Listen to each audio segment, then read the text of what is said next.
Nous sommes la moyenne des personnes que nous fréquentons. Je suis Mathieu Stéphanie, partenaire d'OVNI Capital, et je vous propose de rencontrer des entrepreneurs, sportifs ou artistes qui vont faire exploser notre moyenne. Et toi, aujourd'hui, alors, c'est une fois que tu as ces évolutions comme ça, je dois revenir sur le YouTube et les autres plateformes et la différence, mais ce sont les... c'est rien.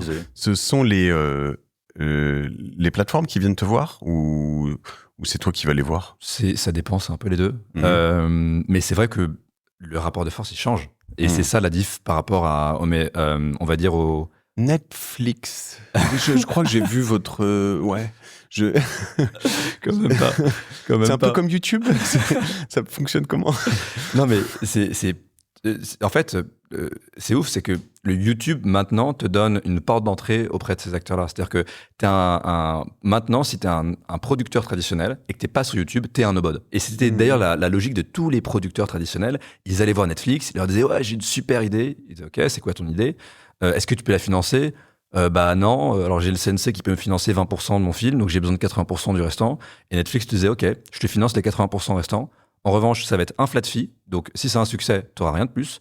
Et by the way, sur les droits, je garde tous les droits. Donc si tu veux en faire une suite ou un prequel, sequel, tu ne feras rien. Et alors que quand nous, on est en discussion avec ces acteurs-là... Si je veux l'internationaliser, je fais tout ça, tu prendras... Si t'es gentil, je te donne des miettes et 1% ou 2%. On l'a vu sur des négos.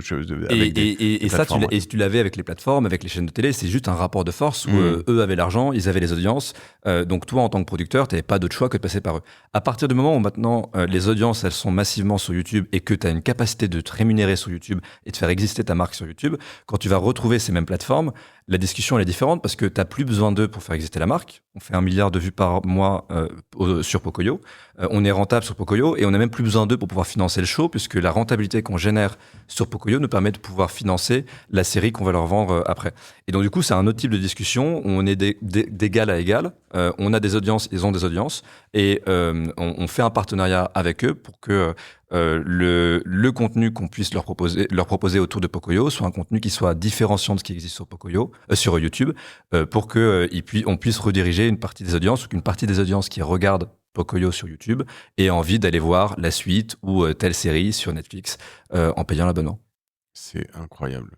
Non, mais c'est vraiment intéressant. Ce qui est intéressant, c'est que ce rapport de force qui avait changé vis-à-vis des chaînes de télé, il change aussi vis-à-vis des plateformes. Là. Ouais. Alors, il y a le fait qu'eux aussi, ils sont plusieurs. Il y a un moment où Netflix était tellement dominant, entre guillemets, que voilà, aujourd'hui, quand même, je regarde des trucs sur Amazon Prime, je regarde des trucs sur Canal+, je regarde des trucs sur Disney, ce qui d'ailleurs commence à coûter trop cher, d'ailleurs, tout ça. Hein, t'as des abonnements dans tous les sens. Et c'est la force de YouTube, c'est que YouTube, tu payes pas.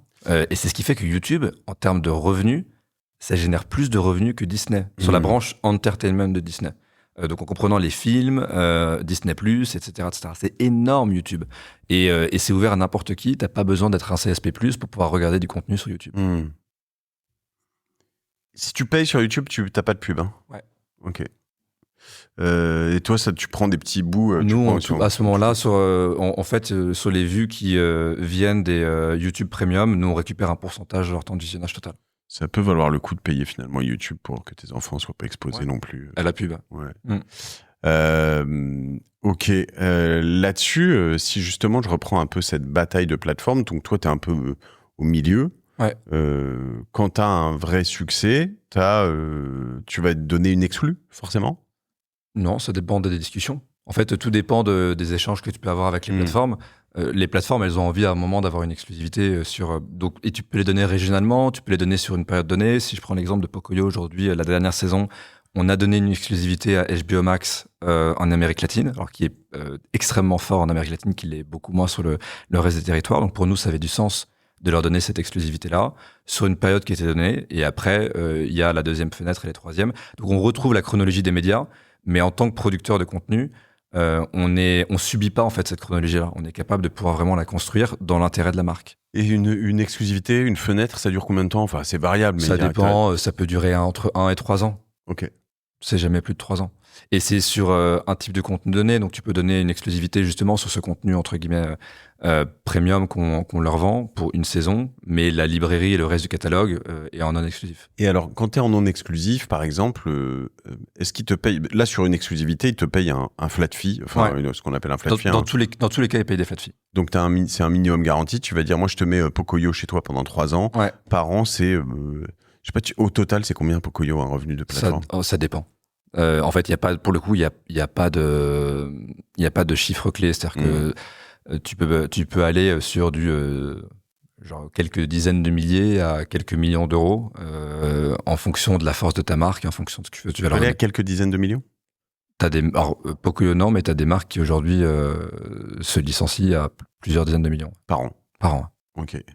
Et donc là-dessus, quand tu licencies à ce prix-là, t'as quand même c'est pour un certain nombre de vues quand même. Si jamais ça dépasse le nombre de vues, tu vas gagner plus. Non, là, c'est justement. Là, t'es sur le modèle Netflix où en gros, eux, ils ont une asymétrie d'information, c'est-à-dire qu'ils connaissent exactement le nombre de vues que ton contenu va générer parce qu'ils ont toutes les datas, donc ils savent à peu près, tu vois, l'affinité de ce contenu-là pour les audiences. Et eux, ils déterminent un montant pour que globalement, ils arrivent toujours à s'y retrouver, quoi. Et toi, t'es content, mais eux le sont encore plus à la fin. Donc c'est un peu la problématique qu'ont ces plateformes de streaming, c'est que c'est plus safe pour les producteurs, mais t'as pas de participation au succès. Et donc d'où l'importance pour les producteurs aujourd'hui d'exister sur YouTube, parce que là, YouTube, si tu fais 1 million, 100 millions ou 1 milliard de vues, tu as une capacité de pouvoir générer du revenu supplémentaire. Et surtout, en faisant ça, tu gardes les droits de produits dérivés, qui sont en fait, notamment sur la partie divertissement pour enfants, qui est la partie la plus importante dans la construction de la franchise et dans la rentabilité du modèle. C'est vrai que c'est fou, ça. Moi, je vois je sais pas, là, qu'est-ce qui me sortait des squishy brainrot. T'as suivi brainrot ou pas? On pourra en parler après, mais tu vois, donc tu cumules des trucs. Ceux qui n'ont pas d'enfants, tu sais ce que c'est un squishy, toi ou pas? Ouais. Toi, tu sais ce que c'est, non? Ouais, forcément. Un squishy, c'est une espèce de truc en mousse. C'est hyper satisfaisant, mais que tu peux presser dans tous les sens. Et un brainrot, c'est une des franchises Roblox. Enfin, Roblox, je sais pas si c'est une franchise. C'est un des plus grands jeux Roblox aujourd'hui. Complètement. Mais matrixé par Roblox, par Roblox et brainrot. Ouais, donc ils voient Squishy Brainrot et ils me disent papa, attends, c'est un produit limité, ça finit dans notre machin, ça coûte que 13 €. Tu fais non mais tu me fatigues, toi, même pas en rêve t'auras ça, tu vois. Mais c'est vrai que tu te dis, quand tu vois à quel point ça leur retourne la tête, ça doit en effet bien fonctionner chez beaucoup de monde, quoi. Encore une fois, si tu prends l'exemple des studios américains, les produits dérivés, c'est ce qui a fait la force d'un Disney, c'est ce qui a fait la force d'un Paramount, c'est ce qui a fait la force d'un Nickelodeon, et c'est ce qui crée aussi le cercle vertueux, c'est-à-dire qu'au-delà de en fait des royautés que tu es capable de toucher sur chacune des ventes, c'est ce qui permet à la marque de pouvoir exister, tu vois, dans 5, 10, 15, 20, 25 ans. Pourquoi est-ce que Mickey Mouse continue d'exister aujourd'hui alors qu'il y a de moins en moins de contenu? Mais c'est parce qu'en termes de produits dérivés, tu vas dans les parcs d'attractions de Disneyland, ça continue de performer. Tu prends Snoopy, pardon. Snoopy, c'est une des plus grandes franchises en termes de licence. Hello Kitty, idem, tu vois. Et en fait, du coup, la licence... Jamais nos enfants n'a vu un contenu Hello Kitty, en plus. Je suis même pas certain que ça existe. Ouais. Mais si tu veux, ça montre, si tu veux, la puissance des produits dérivés dans la capacité à installer la marque, en fait, à la faire passer du stade de c'est un très bon contenu et une très belle série à ça devient une icône culturelle, une icône de la pop culture. Super intéressant. T'es allé là jusqu'à On a quelques produits dérivés avec Pocoyo et là on est en train de dérouler tout un programme de licence avec des jouets, des vêtements, etc. Ok. Et ça se déploie où? Ça peut se vendre chez Gap ou Zara éventuellement? Là, tu rentres dans le modèle qui est beaucoup plus brick and mortar, quoi. Ouais. Et donc nous, ce qu'on fait, c'est que c'est pas nous qui produisons. On n'est pas là pour produire des vêtements ou des jeux.